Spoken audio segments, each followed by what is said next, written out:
It's Friday, January 27. In the headlines, Usain Bolt's 10-day ultimatum for SSL ends. In business news, Prime Minister Andrew Holness says every crisis is an opportunity.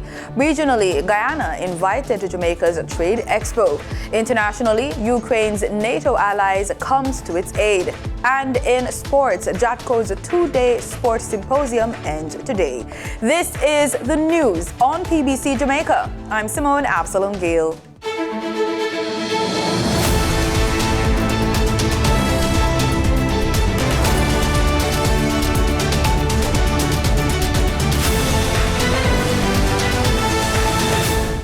Jamaicans are waiting to see and hear of the next move by sprint legend Usain Bolt and his lawyers as the 10-day deadline for Stocks and Securities Limited, SSL, to return Ambassador Bolt's money ends today.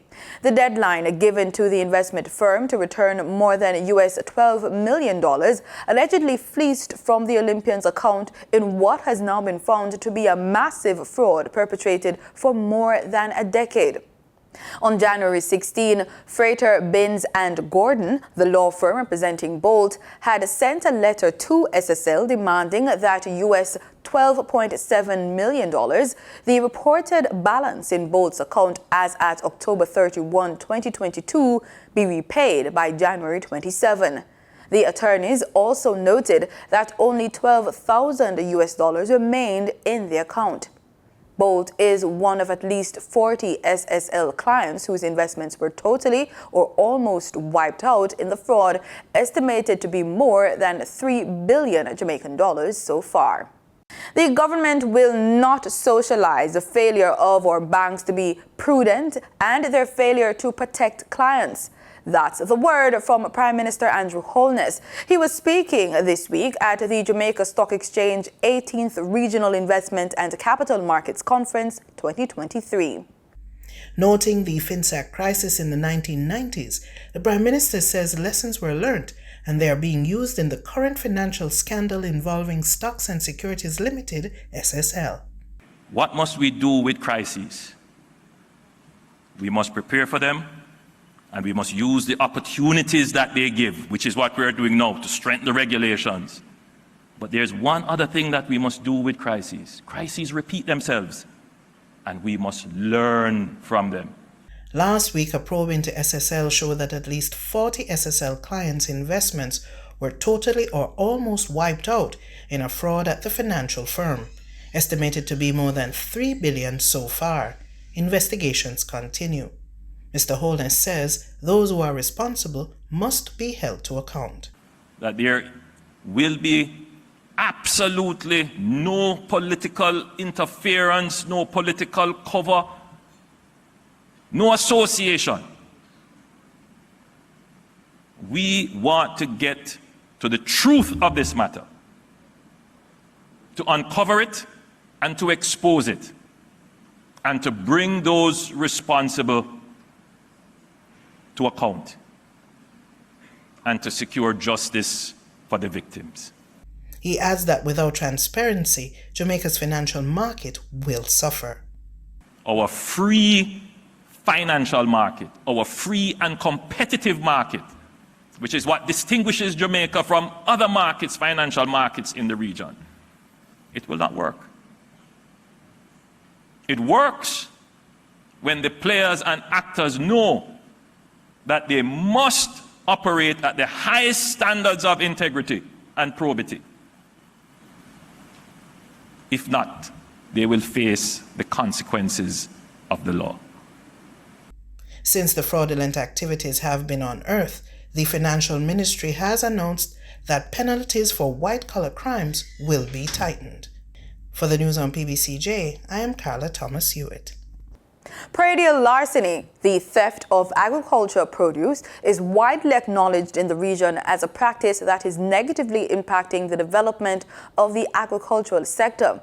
Farmers in St. Thomas say they're at their wits' end as the crime is costing them thousands of dollars. In response to the surge in agricultural property theft, the police say they have stepped up their presence along main thoroughfares to minimize and further prevent repeated instances. They've also held meetings with farmers, listening to concerns and sharing tips on security. Uses of cameras. There are some cameras they call trail cameras.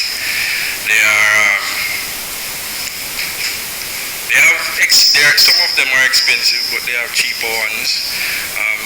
They are very durable. They can manage any form of weather, whether rain. And some of them come in good qualities, so you can pick up the person's face, the clothes they have on. There are farmers who use them. They can go in the trees, they can go on the ground, anywhere you think you can place them where they are not that visible, and you can pick up whatever is happening on your farm. Tracking devices, these are for the persons who do livestock, the cow and the goat. It can be a bit expensive because you would have to get for each animal that you have, but it helps you in the case of if the animal goes missing, whether it strays, or in the case where somebody comes and takes the animal and you realize that the animal is missing. For persons who do plantains and bananas, we are seeing where farmers use the spray, the thin spray. They buy the thin spray, most of the time a color close to the actual color of the plant, and they find a specific area on the plant and spray it where it's not that visible, and if you're not looking for it then you won't see it. And they use that method to identify the plant, so if somebody comes and steals your plant, when you report it, you can identify that mark and where it is. And if we stop somebody on the road, we can make checks, and that person can be put before the court based on the fact that you had come and reported that your crops were stolen and your identification marks were seen on those crops. Time now for the business report with Danita Rodney.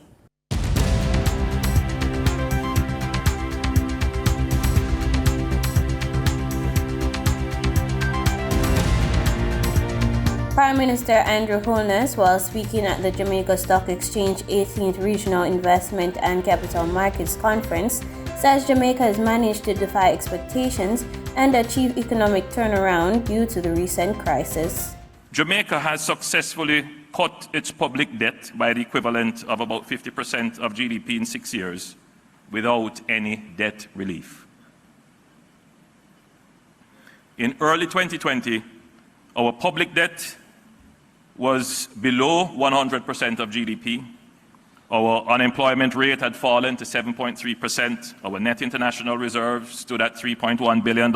All the major international rating agencies, Moody's, Standard & Poor's, Fitch, had upgraded Jamaica's sovereign debt rating to their highest levels in decades. We had recorded 20 successive quarters, that is 5 years, of economic growth, the longest period of sustained growth in our history. With this, Mr. Holness says that Jamaicans need to change their view on the country's achievements. We tend to have this very pessimistic view, and part of our local saying is, "Not na go on." But we need to change that. Enough things are going on in Jamaica.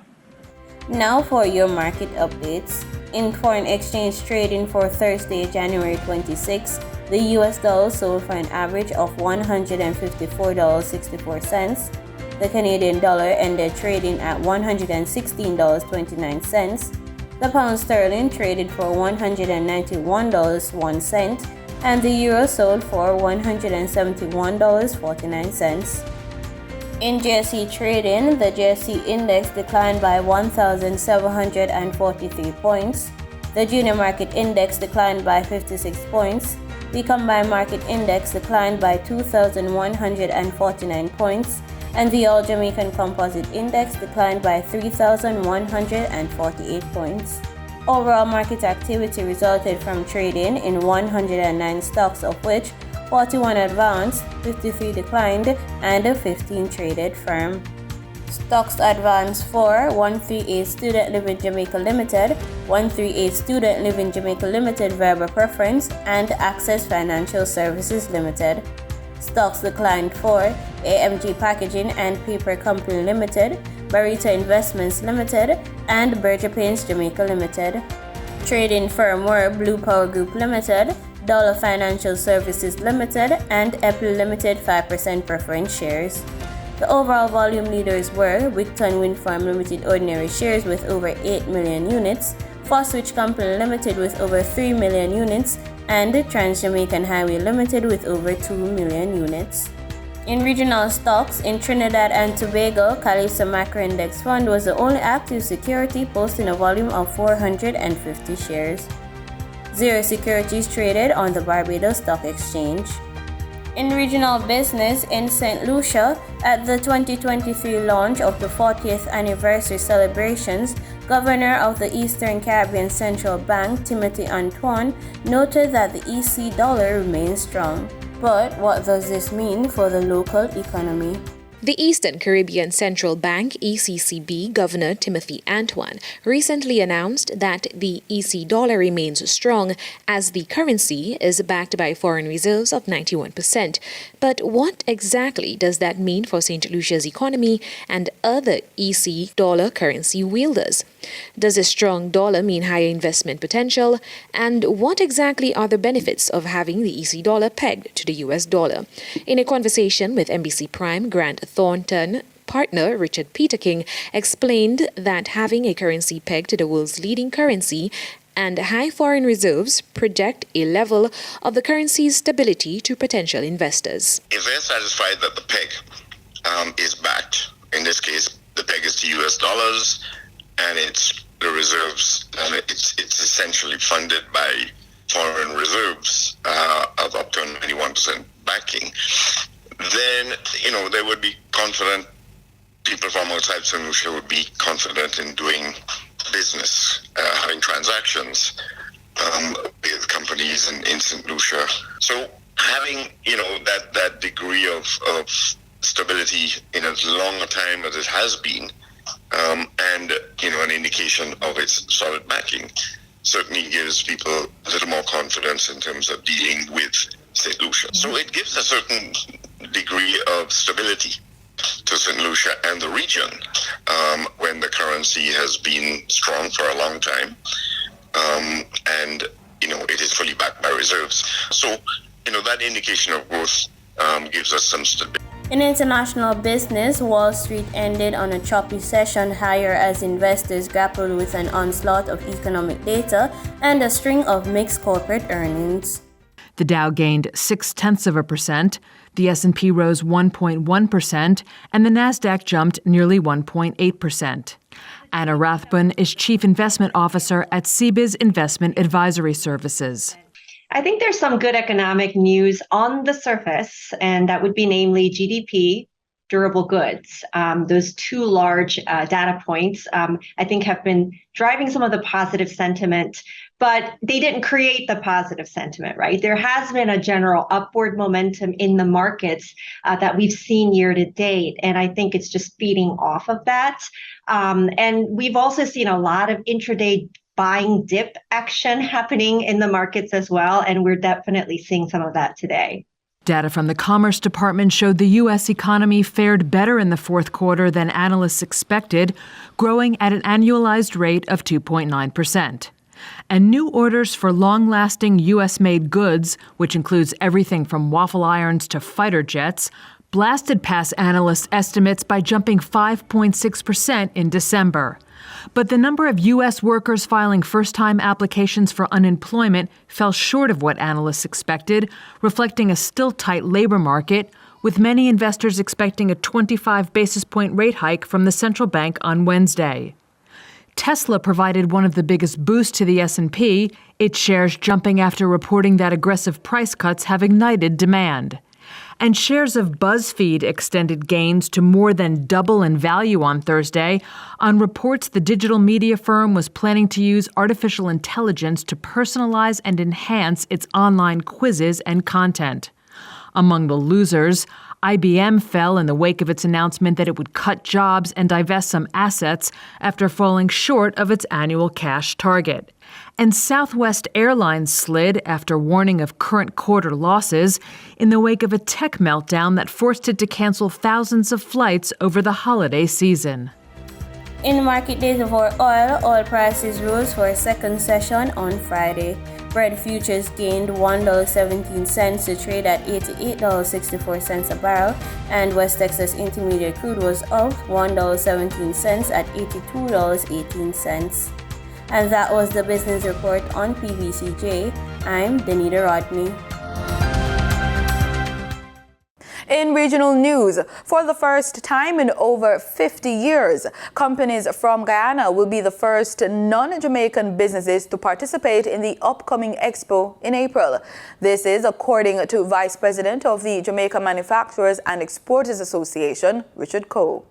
The Expo Jamaica, it's been around for 51 years. It's the largest exposition in the Caribbean. And it features Jamaican businesses. And we have buyers coming from all over the world. Almost 300 buyers come every 2 years for the exposition. But it has never been a forum that we've allowed other countries to feature their products. And we had a meeting with Minister Hill, and he proposed that we consider it.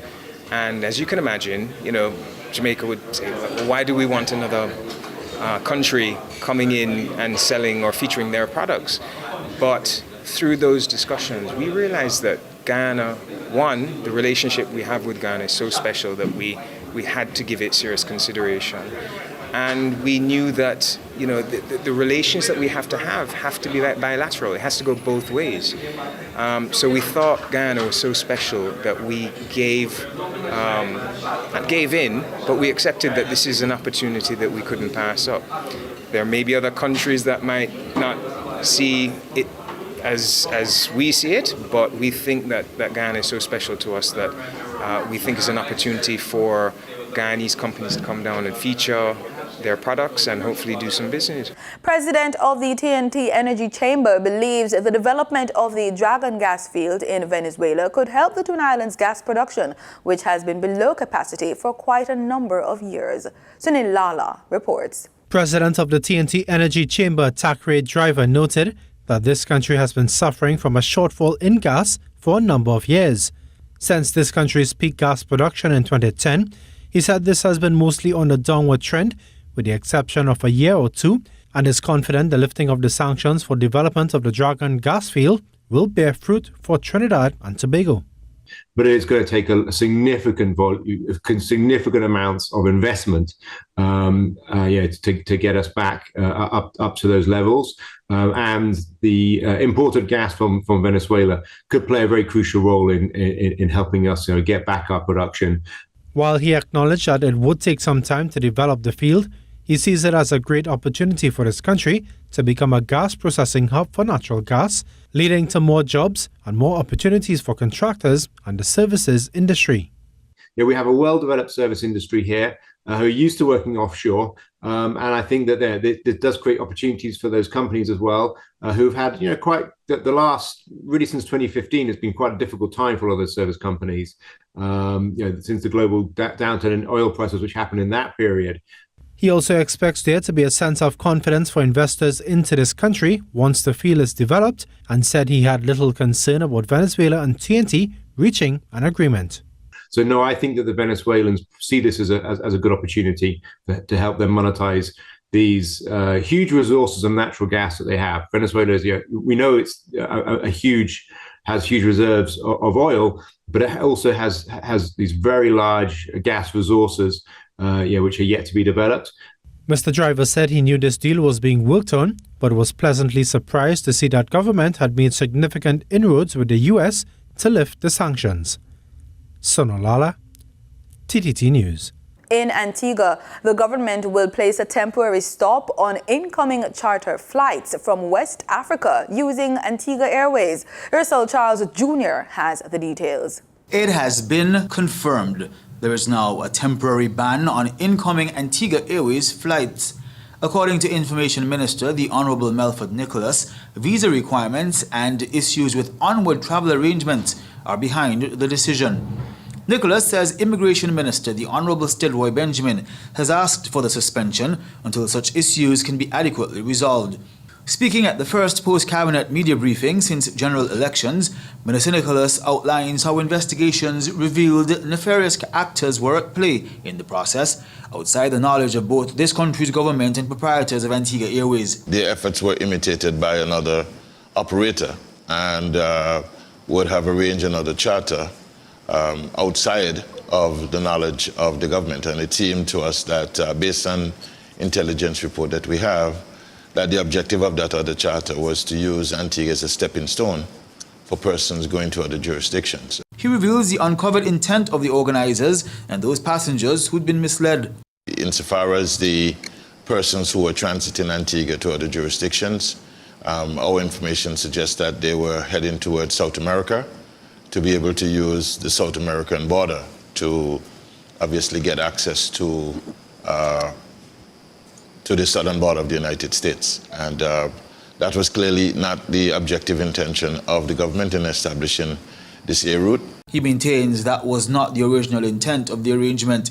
Nevertheless, work is ongoing to establish air routes with the African continent. These are expected to expand commerce, tourism, and in the Bahamas, following criticism from two former prime ministers, Prime Minister Philip Davis is defending his government's actions against anyone who says his administration is dragging its feet on the issue of immigration. Bethany McDermott reports. The Prime Minister is defending his administration against criticism that government isn't doing enough to fix the immigration issue. Former Immigration Minister Loftus Rokas told a local daily there needs to be more focus on immigration. Maybe they could tell us what else we can do, but we know that we are doing all that we can. Last year we repatriated over 3,500 patients back to Haiti.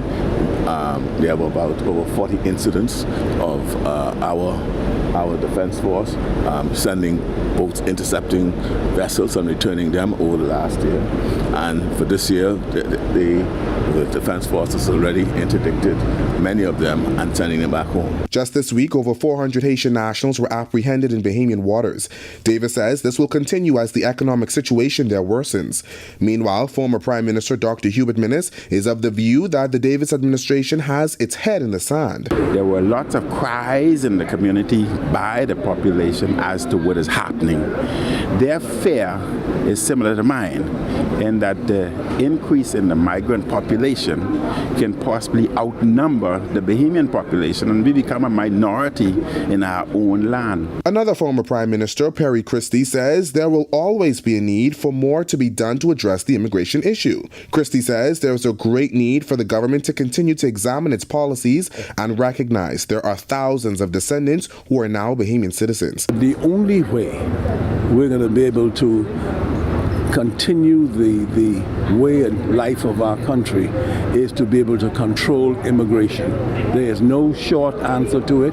That is so fundamental, and as a part of the need for proactive conduct on behalf of the Bahamas government. And so I'm hoping that the government continues.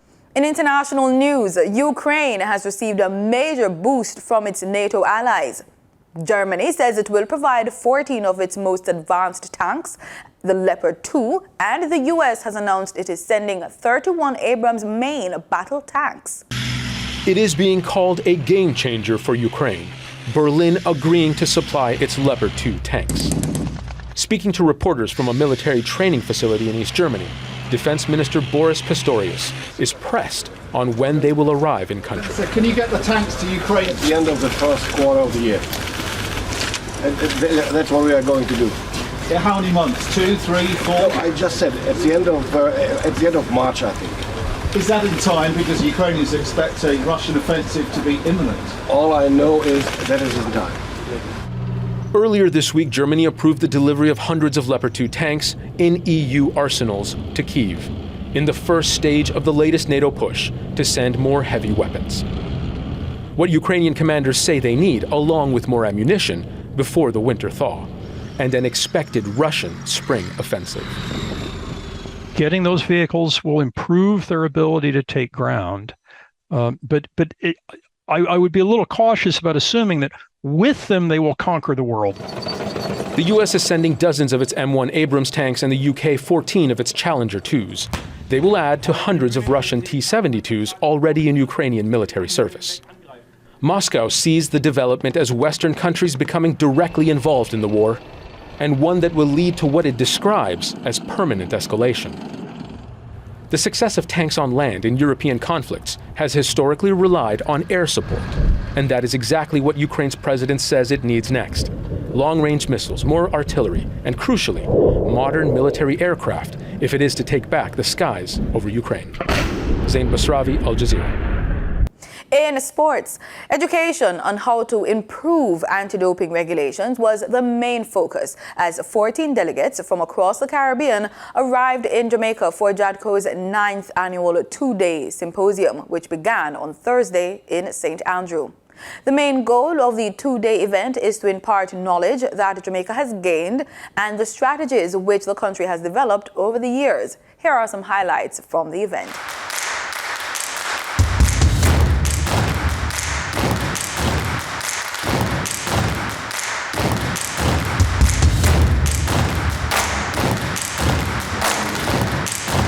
National senior men's football team head coach Hamir Grimson is still getting used to the tropical weather, but he says he relishes the opportunity of pushing himself into an unfamiliar culture during his stint in Jamaica.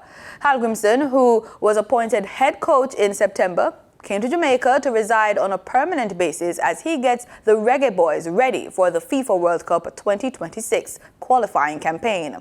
While he has the experience of taking Iceland to the World Cup in 2018 and then coaching in Doha, Qatar, he has never worked in this region. Grimson's next task is against hosts Mexico in their final League A, Group A of the CONCACAF Nations League on March 26. Cricket West Indies has announced the match schedule and venues for the first two rounds of the West Indies Championship, the region's first-class four-day red ball tournament, which will be played in Antigua and Grenada. The Trinidad and Tobago Red Force opened their campaign in the West Indies Championship on the 31st of January versus the Windward Island Volcanoes in St. George's, Grenada at the Grenada National Stadium.